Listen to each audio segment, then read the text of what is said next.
bon 100 ថ្ងៃជាដីbon 7 ថ្ងៃជាដីbonនឹងជាប្រពៃណីទំនៀមទម្លាប់របស់ចិនទេចិននៅគ្រប់ប្រទេសទាំងអស់ប្រពៃណីរបស់គេមិនមែន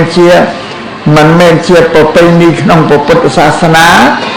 ដែលព្រះសម្មាសម្ពុទ្ធជាបរមគ្រូទ្រង់អនុញ្ញាតឲ្យបរិស័ទធ្វើទេអត់មានទេអានេះជាប្រពៃណីរបស់ចិនសតសាតមកហើយយើងនិយាយឆ្ងល់ចុះប្រពៃណីរបស់ចិននៅខ្មែរក៏ធ្វើដែរតែស្រុកខ្មែរយើងមានតែអត់អីចិនណាក៏តាមប្រវត្តិសាស្ត្រចិនក្នុងខ្មែរហ្នឹងទាក់ទងមកតាំងពីសម័យប្រាសាទអង្គរវត្តមហានគរមកម្ល៉េះចិនធ្វើដំណើរចេញចូលមកប្រទេសកម្ពុជាតាមសំពៅដឹកនាំទំនិញចេញចូលនោះទៅមកហ្នឹងម្ល៉េះស្រុកចិនហ្នឹងវាក្រទៅរកតែបាយពិសាកំបាំងក្រជាទីបំផុតម្ល៉េះហើយជនជាតិចិនក៏សុខចិត្តដាច់ចិត្តលះបង់ស្រុកទេសរបស់ខ្លួនធ្វើដំណើរទៅកាន់ប្រទេសណាដែលមានស្រែមានចម្ការមានបាយទឹកសម្រាប់ហូបណាអានេះប្រវត្តិម្ល៉េះមកតែខ្លួននៅទីស្រុកចិនសុខចិត្តលះបង់ចោលម៉ែចោលឪមកច្រើនមកតែចិនប្រុសច្រើនតែក្មេងជាងការនៅយុវវ័យហ្នឹងក៏លះបង់ស្រុកទៅចោលមកដែរមកតាមសំពៅចំនួននេះហ្នឹងក៏ដល់មកដល់ស្រុកខ្មែរហ្នឹងក៏ប្រព្រឹត្តការងាររកទទួលកិច្ចការងារអាជីវកម្មទទួលទានប៉ុន្តែមិនរៀបរយឲ្យហោហែទៅពីរឿងចិនមកស្រុកខ្មែរជាងទី1ធ្វើអីប្រកខូចទៅវេលាតែកណ្ណារៀបរាប់ត្រួសត្រាដល់ចិនហ្នឹងមកនៅស្រុកខ្មែរគាត់រកទទួលទានប្រកបអាជីវកម្មទៅក៏ចម្រើនលូតលាស់ដោយត្រឹមធនរបស់ប្រកបហ្នឹងតែនៅស្រុកគាត់ក៏ក្រដល់មកដល់ស្រុកយើងមានរបស់រកគាត់ខំប្រឹងប្រែងជាទីបំផុតខំប្រឹងប្រែងជាងយើងម្ចាស់ស្រុកទៅទៀតហ្នឹងគាត់មានទ្រព្យសម្បត្តិសល់តែមានទ្រព្យសម្បត្តិនេះដល់ពេលវេលាដែលត្រូវរកគូសកលគូសកលនៅស្រុកខ្មែរមានកំមុំចិនណាមានកំមុំខ្មែរមានកូនកំមុំខ្មែរហ្នឹងបើយើងគិតមកស្ដីដណ្ដឹងកូនកំមុំខ្មែរហ្នឹងជាគូសកលអានឹងជាប្រកាសមកកណាត់ចិនមកកណាត់ខ្មែរដល់មានកូនមកគេថាកូនកាត់ចិនណាកូនកាត់ចិនមកតដល់កូនកាត់ចិននឹងមានកូននៅទីគេថាចៅកាត់ចិន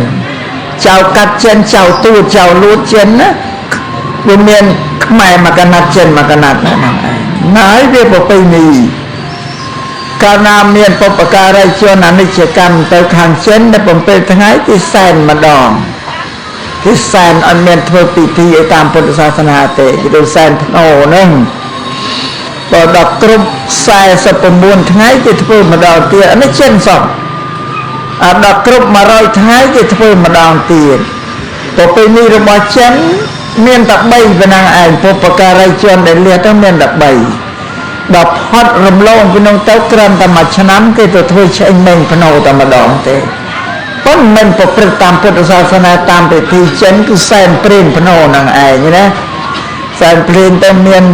យកជ្រូកខ្វៃយកអីមួយពីរទៅសែនហ្នឹងសែនភ្នោរំលឹកម៉ែឪស្លាប់អស់ជ្រូកទៅទៀតអស់មិនអស់ទៀតទេនេះក៏បាក់អានោះបើសិនយើងគិតទៅហ្នឹងដល់អញ្ចឹងទៅដល់វិចេតយាកាត់មកចៅចិនកាត់ចិនទៅកាន់ពុទ្ធសាសនាហើយប្រម៉ែខ្មែរដល់អញ្ចឹងពិធីវាមាន7ថ្ងៃសែនតាមចិនម្ដងឆាសែនតាមចិនផងនឹងនិមន្តព្រះសង្ឃមកធ្វើទានហ្នឹងផងវាពីរចូលគ្នាអញ្ចឹងដល់យូរទៅចាយាទៅដាច់អីចិនហ្នឹងអស់លីងនៅខ្មែរសោះដល់ខ្មែរសោះឈប់មានសែនហើយធ្វើ7ថ្ងៃគូ7ថ្ងៃ100ថ្ងៃ49ថ្ងៃលែងមានហើយ49ថ្ងៃមានតែចិនសតទេសម្រាប់ខ្មែរកាត់ចិនមានតែ7ថ្ងៃនិង9ថ្ងៃ7ថ្ងៃនិង100ថ្ងៃនេះប៉ុណ្ណឹងឯង ប៉ុន្តែអត់មានសែនភ្នោសែនអីទេនិមន្តព្រះសង្ឃមកធ្វើទានតប្រគិនបតាប្រគិនចំពោះព្រះសង្ឃនិមន្តព្រះសង្ឃស្វាជាយព្រះសត្វបករណាពិធម្មបាំងស្គលតាមប្រពៃណីយើងថានិមន្តព្រះសង្ឃមកដាហ្នឹងបាំងស្គលហ្នឹងពិធីដាបាំងស្គលនេះធ្វើបុណ្យឧទ្ទិសជូនចំពោះបុព្វការីនេះតាមពុទ្ធសាសនានោះថាបុណ្យតិខេណានុបទានពុទ្ធសាសនាតិខេណានុបទានឬក៏ថាសង្ឃេតាតិខេណានុបទានសង្ឃេតាតិខេណានុបទានបានន័យថាគេធ្វើទានចំពោះព្រះសង្ឃឬធ្វើតិខេណានុបទានគេឧទ្ទិសគេបញ្ជូនគេផ្សាយបុណ្យដែលគេធ្វើនឹងជូនដល់បុព្វការីជនដែលលៀនលោកទៅកាន់លោកាមកហើយពុទ្ធសាសនាថាបុណ្យតិខេណានុបទានឬក៏សង្ឃេតាតិខេណានុបទានប៉ុន្តែសម្រាប់តិខេណានុបទាន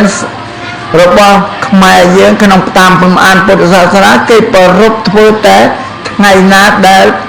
បុព្វការីជនលោកទទួលអនិច្ចកម្មណាដែលតែលោកទទួលអនិច្ចកម្មនៅថ្ងៃប្រមាណរួចប្រមាណកើតខែណាដល់វេលទៅមកខួបដល់មួយថ្ងៃខែនៅវិញគេធ្វើមកខួបហ្នឹងឯង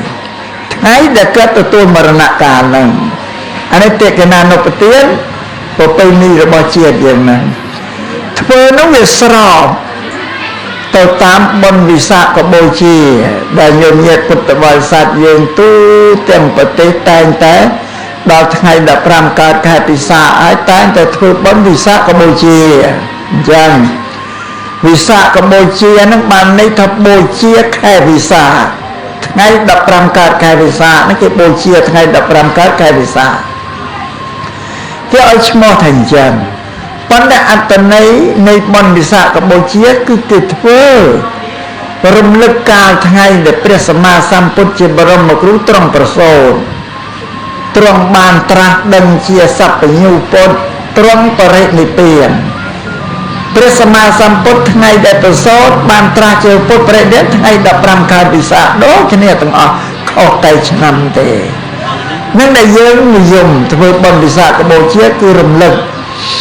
កាលដែលថ្ងៃព្រះសម្មាសម្ពុទ្ធទ្រង់ប្រសូតទ្រង់បានត្រាស់ទ្រង់បរិនិព្វានយើងយកថ្ងៃហ្នឹងយើងមកធ្វើតិខេណានុបទានទៅតាមលំអានហ្នឹងឯងនឹងសូមយើងងាកជ្រាបអញ្ចឹងណាទៅធ្វើបុណ្យខួបយើងគឺមកខួប